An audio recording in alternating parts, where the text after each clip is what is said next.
Welcome. I'm E.G. Marshall. Welcome to the world of terrifying imagination, the fear you can hear. This time, a contemporary tale concerning the ill-fated flight of the first American woman astronaut, the flight of the Diana I.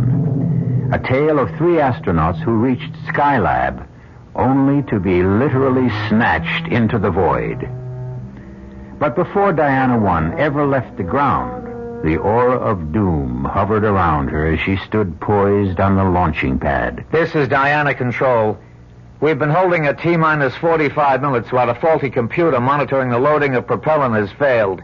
This is a scrub. We will set back countdown to T-minus 13 hours. McDonald at Capcom. Gordon, do you read me? I read you. I'm sorry for the bad news. It's a scrub. Roger. Tell Luke I'm sorry, too. And, what do I say to the doctor? Same thing. Same for all of us on the team. Yeah, but it's tougher on her. I mean, the disappointment. First American woman into space and all. Terry will manage it. Don't you worry about her. Over and out. Roger. Only I do worry. Ships, whether they ride on air or water, just don't mix with women.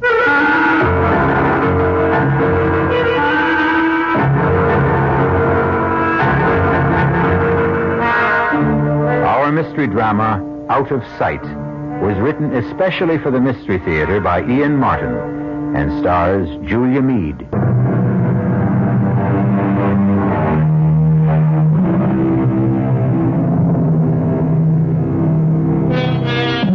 It might have been far better if the scrub on the Diana I had been a total. This was only another in the long series of delays that had plagued the spaceship and haunted not only the astronauts themselves, but the ground crew as well.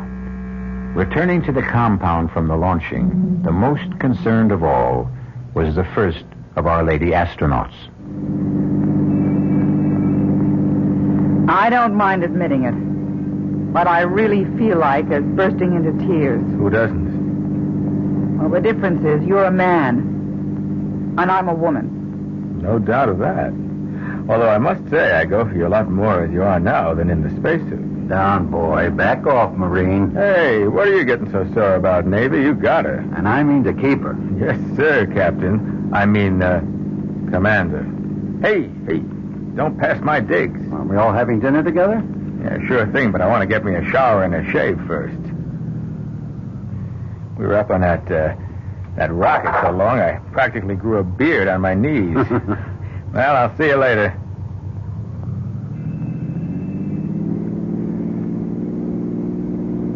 Good old Luke. I'm glad he's the 3rd member of the team.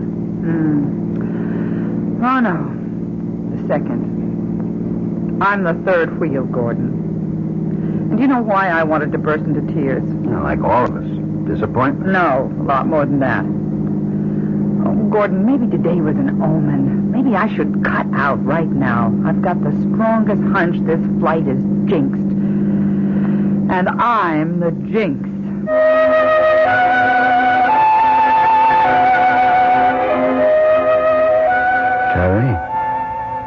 Terry, where are you?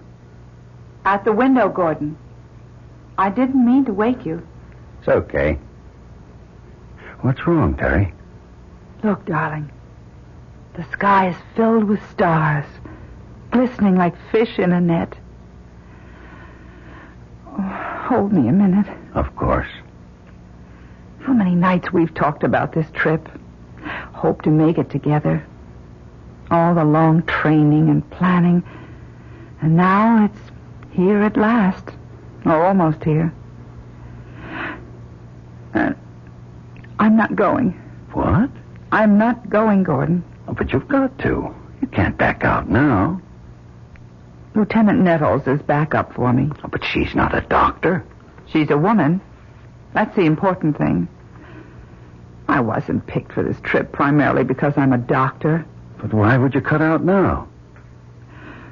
Because I'm scared. Oh, honey. Everybody gets buck fever. You know, I had it my first time. This is more than buck fever.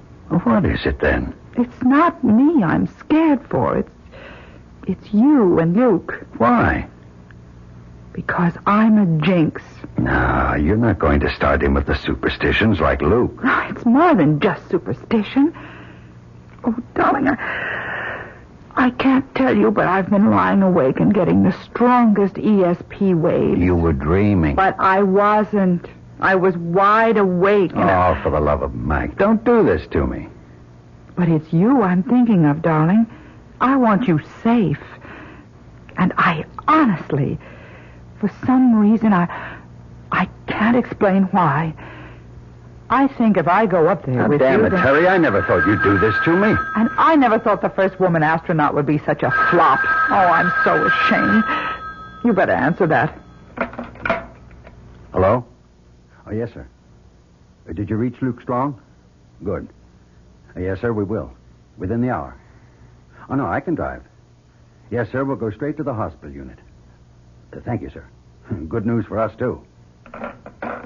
What is it? Weather forecasts are for quick changing conditions that would ground us for 2 to 3 weeks unless we get off tomorrow. They've restarted the countdown, and it's go. We lift off in 7 hours. I've committed you, Terry. If you don't go, it's a total scrub. Are you with me? You know I'm always with you, for better or for worse. Not just as a wife. Ready, willing, and able, Skipper. Astronaut Teresa Weber reporting aboard.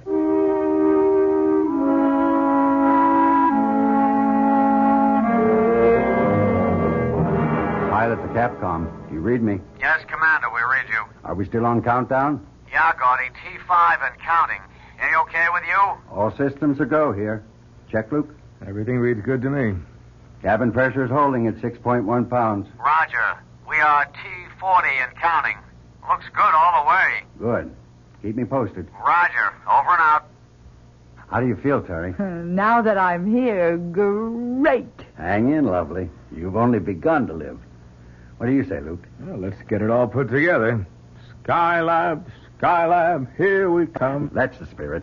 Let's check out the inertial guidance and the boosters again. What do I do, Captain? Just sit tight and get ready for the thrill of your life.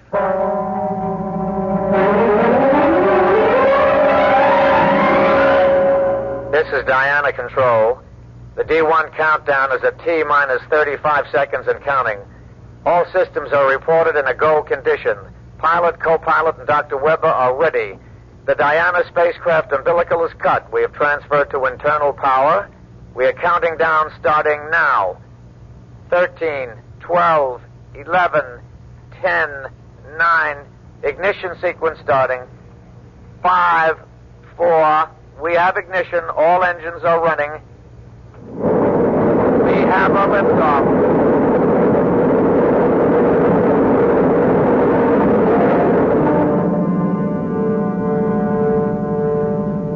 The clock is operating. We are underway. Roger. Read you loud and clear. We're smoothing out some now. Roger. Through Max Q. Through Max Q and smoothing out real fine. The sky looks very dark outside. Cabin pressure is holding at 6.1, okay. Coming up on 2 minutes. Roger. Reading you loud and clear. Pitch 25 degrees.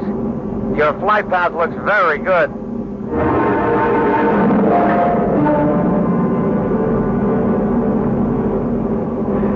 We're up on S4B stage burn, and I read it. Mark, 2 minutes. Roger. You have 22 seconds to shut off. Roger. Read that, Luke. What do you reach your velocity? 25,668 feet per second. Roger. We confirm. Coming up to burn off. 6, 5, 4, 3, 2. There she blows. Gentlemen, you are in orbit. Hallelujah. We've achieved orbit. Whee! Skylab, here we come. You are go for a dock. Roger. You'll be losing me now. I'll pass you on to Bermuda. Roger. I'll see you in a couple of hours. Have a happy. We'll give you a final okay on docking then. Roger. My buddy thanks you, my wife thanks you, and I thank you. Over and out. Okay, Terry. What do you think of space flight now? Oh, it's marvelous. Wonderful. A rocking chair. I don't know what was the matter with me. Well, whatever it was, as long as it's gone, let's put it out of our minds. Now, this is going to be a milk run. A what? I'll tell you. A young man like me and a young woman like you wouldn't dig that talk. It's from World War II, but I've read about it. A milk run was like when you flew out to bomb and came back and knew old Hitler didn't have any more planes to bother you, and you were just as safe as if you were taking a ride in your grandmother's electric automobile. A piece of cake. Yeah. But the best piece of cake we got riding with little old Diana is the middle astronaut here. Okay, Luke. Playtime's over. Let's run a full instrument check and give Terry a chance to start working on the medical reports. If I have to put up with wearing these electrodes like Frankenstein's monster, let's at least make it worthwhile.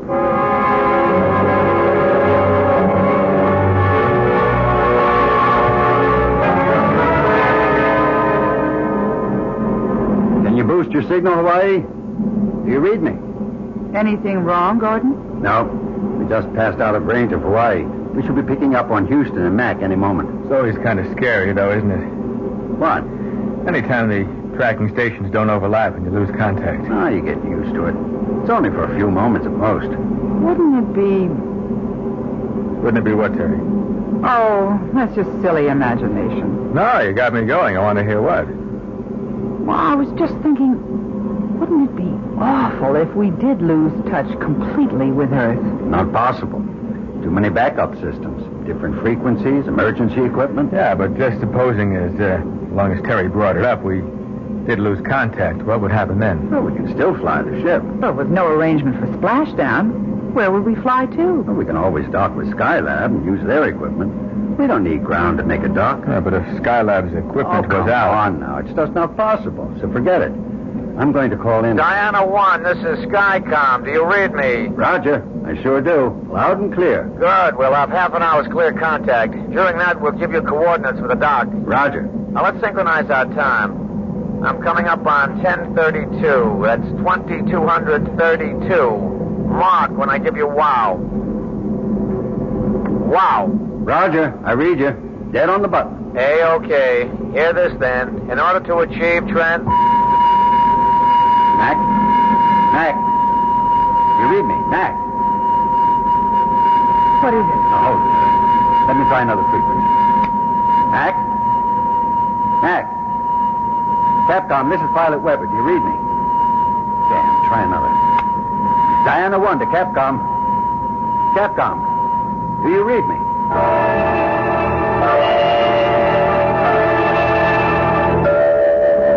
I can't raise a thing, Skipper. I've tracked over Bermuda, Africa. Everything's dead. Every frequency. I can't understand it. All other systems are go. Yet we've lost contact with ground. That means we're on our own? Unless we turn up Australia, Hawaii, or Mac back at Houston. And if we don't? We head for Skylab. Is that so terrible? Certainly its radio must be working. And if it isn't? Now, that isn't anything I want to start thinking about right now. Maybe we better, because... Because what, Terry? You don't know, Luke, about my dream. For God's sake, this is no time for dreams. Hello? This is Diana 1 calling. That isn't going to do any good, Gordon. This is what I dreamed, that we'd lose contact. I remember that humming sound. You'll never get through it, even if we make Skylab. That would mean that... Thanks to me, the first woman, the Jinx, we're lost.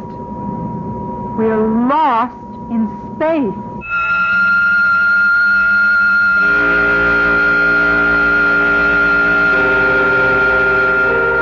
Can you imagine being condemned to wander in space till food and oxygen gave out? Or the orbiting vehicle you made your home plunged through the friction of the atmosphere to roast you to ashes in fire and flame? And the very thought of it makes my blood run cold. But perhaps you will prove to be made of sterner stuff. For another full orbit, the Diana 1 circled the Earth. But it seemed that all communication was irretrievably gone. On all frequencies, on all tracking stations our astronauts tried to raise, they heard only that high, oscillating hum. We've got to face it. We're clear out of touch. There's only one thing left to do. Make the dock ourselves. Well, we've used up a critical amount of fuel attitudinizing ourselves to try to pick up Capcom signals. I know. Do we go for a dock this time around or wait till next orbit? Well, we've repositioned all the way around this time. We'll never be aligned more favorably. With the tweak burn, we ought to have precise apogee and gain on her enough to lock onto target with radar. How soon will we see the lab? 25 to 20 miles we ought to have clear. There she is. Ahead and just a little bit above us. She's right, Gordy. Okay, we'll intercept. We're on our own. We're going to have to chase for a while, but we're locked on by radar and fitting.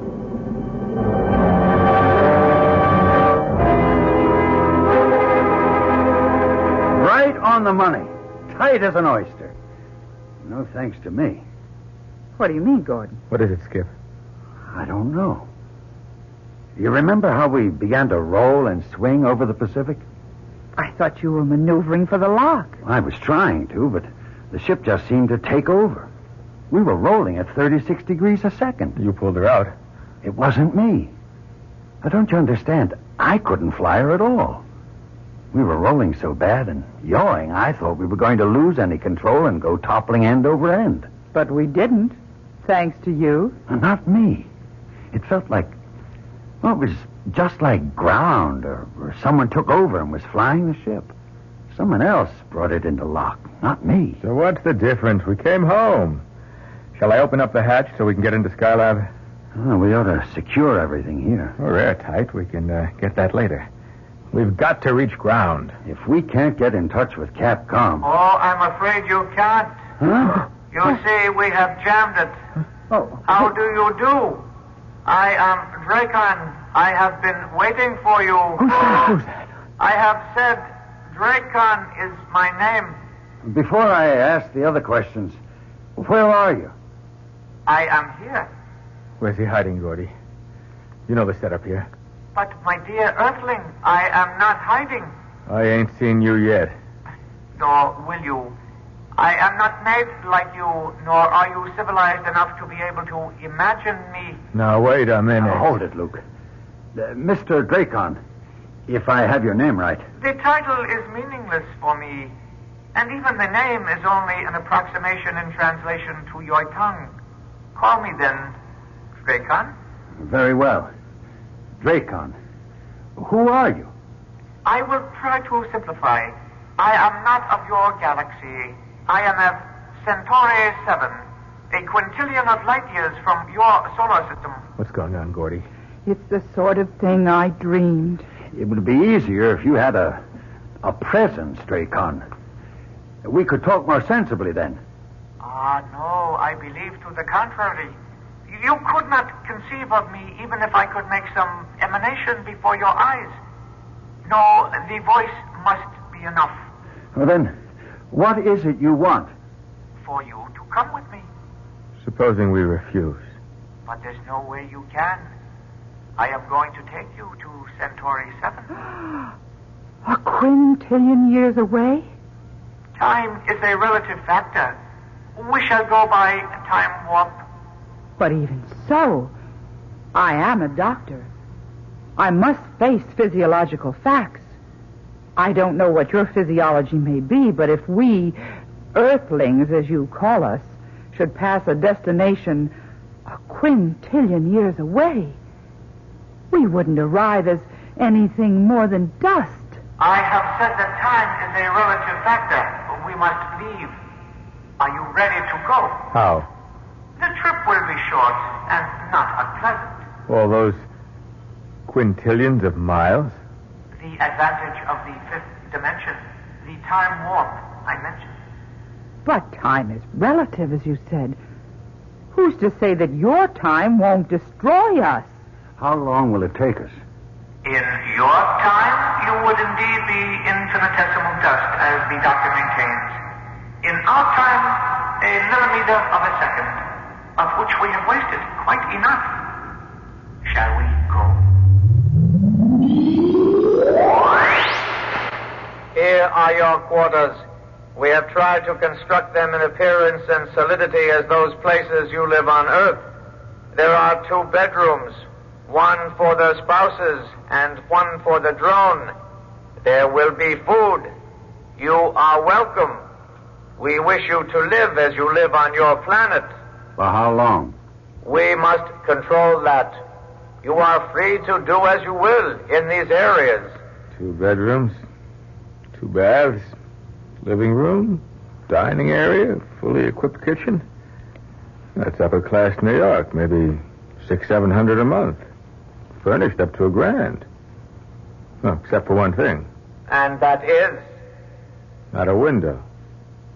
And outside of closets and the rooms, only one door out of here. Which, unfortunately, we must keep locked. Why? We have our own security.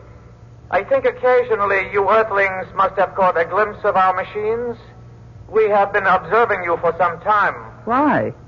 For reasons of our own. Our saucers have even landed on occasions, too, as you do in your flights to the moon, for example, to pick up informative material.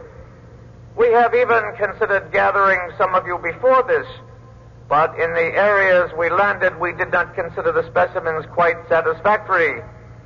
We do very much consider you excellent representatives of your primitive culture.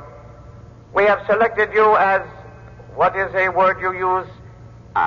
Guinea pigs. You mean we're going to be locked up here like in a laboratory cage? Yes, so we can study you. Now I leave you to get adapted to your new surroundings.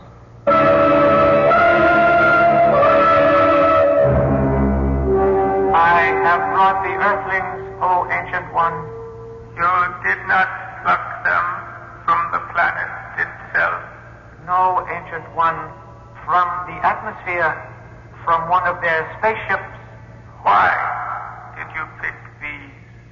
One is a female. Our first opportunity to gather such a specimen without alerting the Earthlings. So be it. What is your wish now, Raycom? Permission to start the test. As you wish.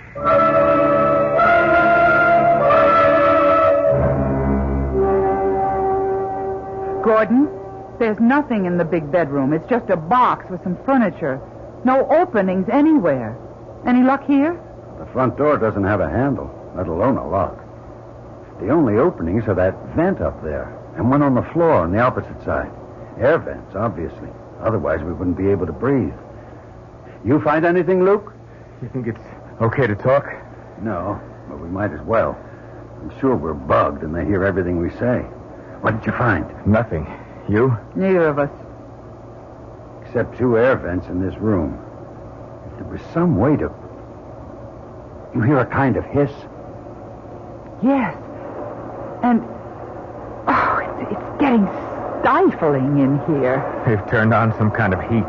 Damn. What are they trying to do? I've got to get this suit off. I'm sorry, Terry. It's okay, Luke. Just forget I'm a woman. That'll be a day for the old prowler. Now, but let's strip down. Come on. Nobody needs to have any hang-ups. I can tell you, as a doctor, we can stay in our thermals. It's safer if they try to roast us alive. Where's that ever-loving heat coming from? Probably the vent at floor level. Yes. Hey, come on. Let's all stuff our suits against it. Maybe we can keep it out. Good thinking, Charlie Brown. Man, I tell you, this is no way to go. You rotten sons of guns. Come on. Fight fair and give us a chance. Stop it, Luke. I don't mind dying. But I want a chance to fight back. Luke, it isn't doing any good. Don't give them the satisfaction of... Gordon? Yes, Terry, you're right. I don't know if we're just blocking it or... Hey, wait a minute. What is it? He's testing to see if... Oh, they've stopped it. They've stopped feeding the heat. Thank God. I never could stand heat. I am scared witless of smothering to death or burning up in a fire. Who isn't? You all right, Terry? I'm okay, darling, but we've got to get out of here. How? I don't know. I'll leave that up to you fellows, but we've got to get away. To where? Anywhere but here. This is only the beginning. The beginning of what? The tests. Don't you see it? We're guinea pigs. And as a laboratory animal, you know what all guinea pigs have in common. You're the doctor. You tell us what. They're expendable. It's getting cooler. We passed the first one, but... Oh, no. What is it, Gordon? The other vent. Can you hear it? They're starting the Turkish bath treatment again. It's just the opposite this time, I think. This is Operation Cold Freeze. How can we get up to block that vent? Luke, get on the other end of the table there and drag it over. Roger, Skip. Terry, bring the flight suits. That air is like dry ice. Oh, I can take this better than heat. Here, Terry, I'll help. Now what, Skip? Oh, this is my weak spot. I can't stand cold. Both get on table. Terry? Yes, darling. You get up. Luke's shoulders. I help. Then I pass flight suits to you. Block out cold air. Here you go.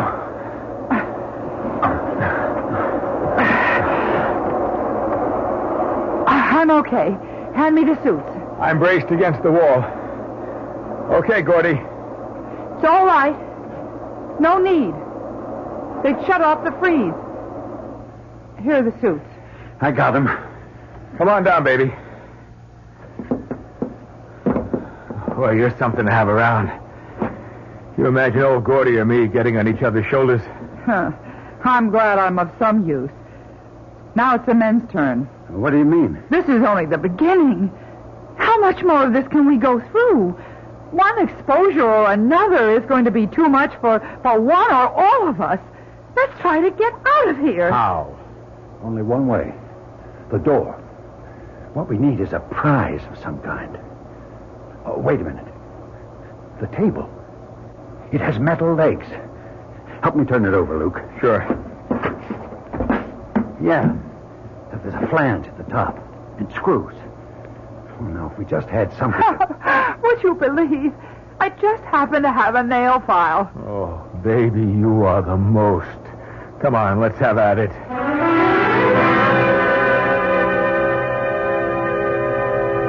Have we got the flange far enough in between the jamb and the door this time? This looks like it. Ready? If we do get the door open, then what, darling? Now, first, let's get it open. Then we'll know.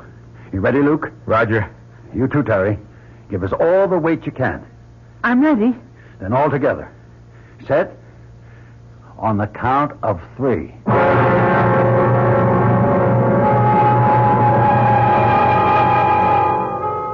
Three lost and desperate astronauts, far beyond the stars. Should they succeed in opening this door, what can they hope to find at best? Another world, and one apparently hostile to them. What infinitesimal chance do they have to return to landfall and splash down on old familiar Mother Earth? Is there any threat worse to sanity than the unknown? And yet, faced with the prospect of death by any factor of the known, which of us would not gamble and reach for the unknown as an alternative? Our 3 lost astronauts are no different as they struggle to open a door on what? What kind of a world lies beyond it? She's open. But... Nothing. Well, there's nothing. Nothing outside, but... What? It may look like nothing, but it's solid. It might just as well be a wall. For you, it is. For us on Centauri 7, it is our world, but not yours. Are you now satisfied? But what do you intend to do with us? We must finish our tests before we tell you that. Now you are weary. First, you must rest.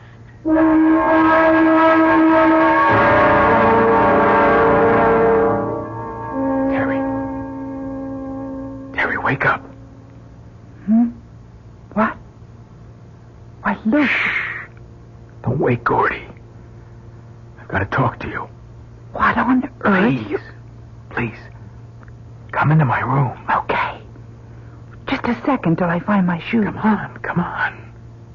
I'm coming. What is it? I've got to talk to you.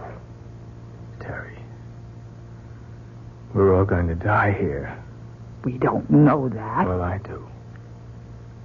And there's something I want before I do. What are you? You. I want you, Terry. Luke, listen to me. I'm not listening to anyone anymore, just myself. Now, Gordy stole you away from me, but just for once, I'm going to steal something away from him. Gordy is your best friend. That's for laughs. Everything I ever wanted in life, I had to fight him for. First space flight, the commandership of this one U, he always won. Keep away from me. Not this time, not this once. You can't. I won't. I'll scream for Gordon. You do, and you get this in your throat. If I can't have you, he never will again. Oh, where did you get that knife? From the table. 3 of them there.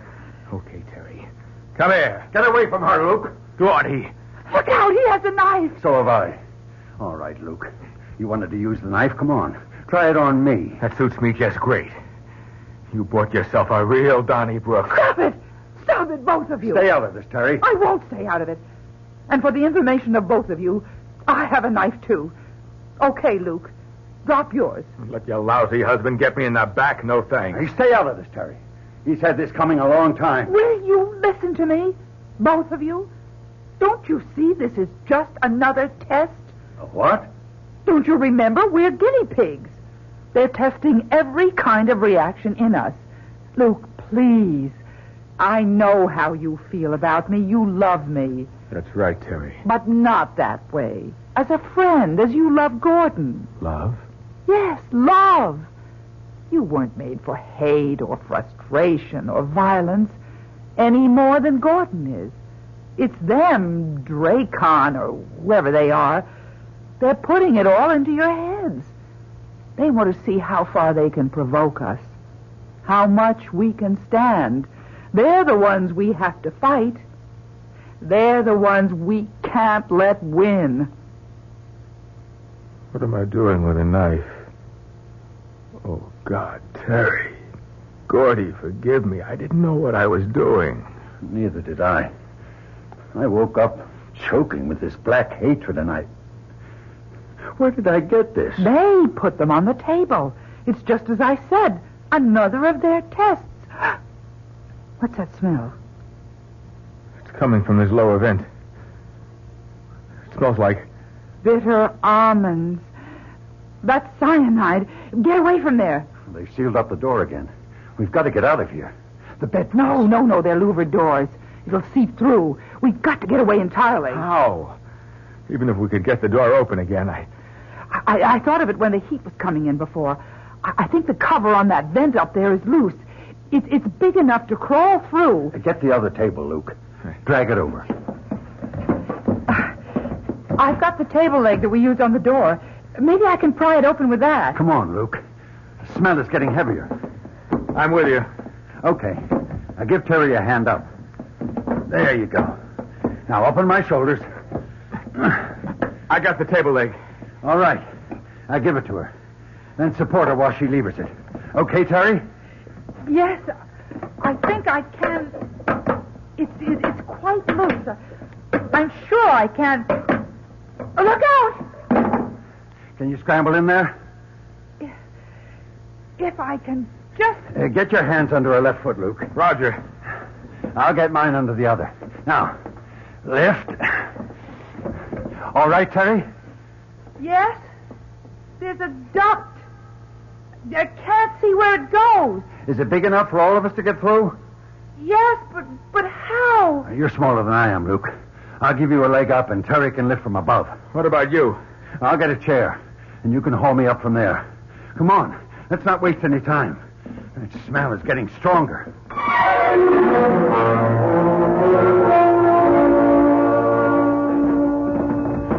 Terry? What, Gordon? Why are you stopping? Another turn? No. It's a dead end. Oh, no. Are you sure? It's blocked in front and on both sides. Wait a minute. What? It's open above. Like a chimney. How wide is it? Just a moment. It's round. About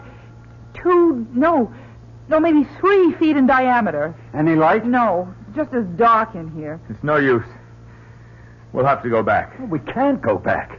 Not to that cyanide. Maybe they stopped pumping it in. What else can we do? We can try what mountain climbers do. What? Terry, Yes, Gordon. can you stand up where you are?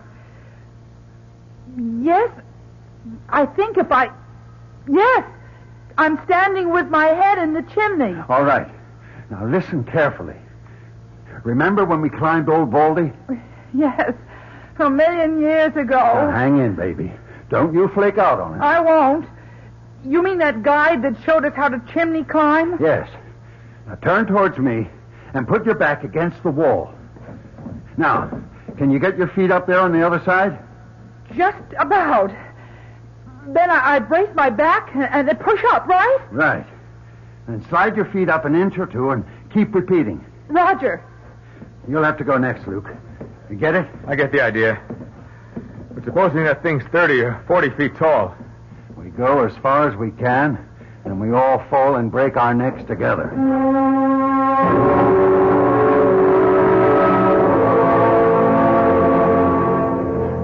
Hold it. What now? It's getting wider, but I think it's another dead end. Oh, not another chimney. I couldn't make it. This one goes down. There's a draft and... Oh, Lord. What? We only had a light. I have only one match left. I've been saving it. It's wider. You think you could come up here? I'll try. Watch it, darling. You're right at the edge. Where do you suppose this could go? There's fresh air. Maybe outside. Let's see. Maybe we've gotten a break at last. It's only about a 30-degree pitch. Ah! Well, there goes the match. Yeah, but where goes the tunnel? I'll let you know any moment. If anything happens to me, you and Luke can try going back. Oh, no, sir. Anyone tries the roller coaster, old Luke gets to go first. No, Luke. Here I go. Feet first. Too bad I forgot my parachute. Geronimo! Luke. Luke, are you all right? I didn't break anything. Should we come ahead? Might as well. But you sure ain't gonna like it when you get here.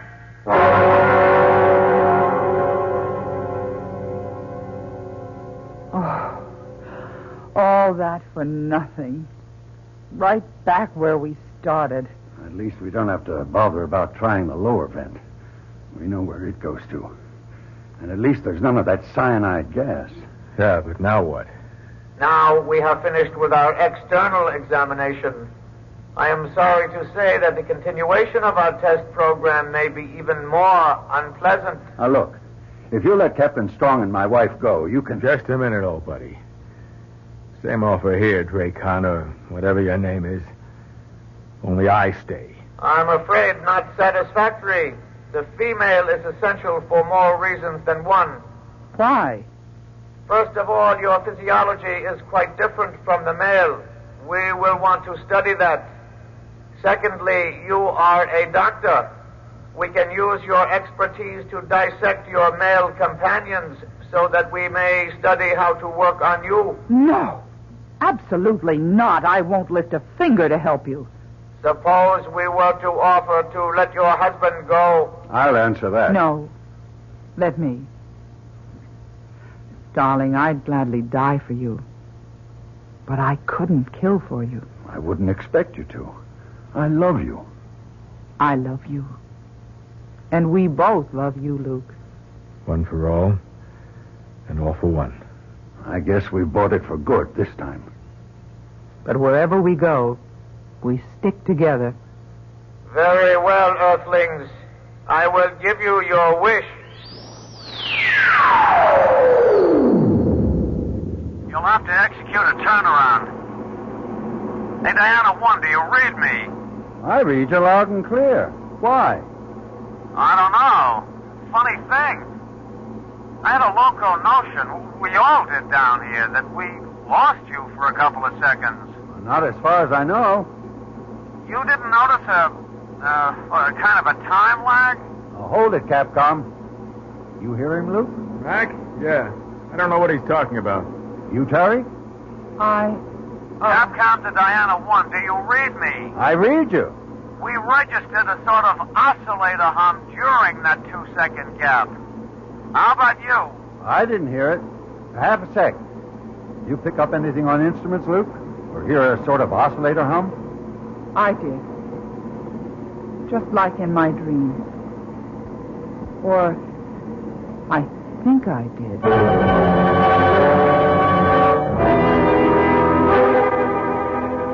And are you sure as they come, the Earth people will know nothing of our interference? Oh, Ancient One, in their time reference, they were missing but the blink of an eye. And the three who were here will not remember. Can the eye of an earthling see a bullet? Can it follow the speed of light? They will not remember. As to the planet itself, what is your recommendation? Observing them close at hand, particularly the female one, I have seen a capability for self-sacrifice and love.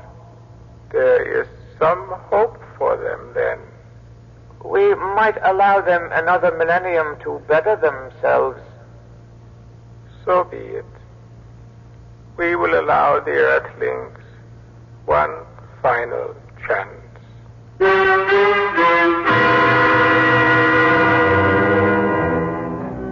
So there are no such things as flying saucers and strangers out of space.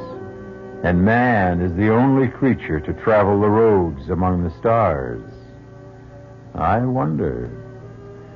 Oh, well, it may not be too much longer before we find out for sure. Only a few thousand years.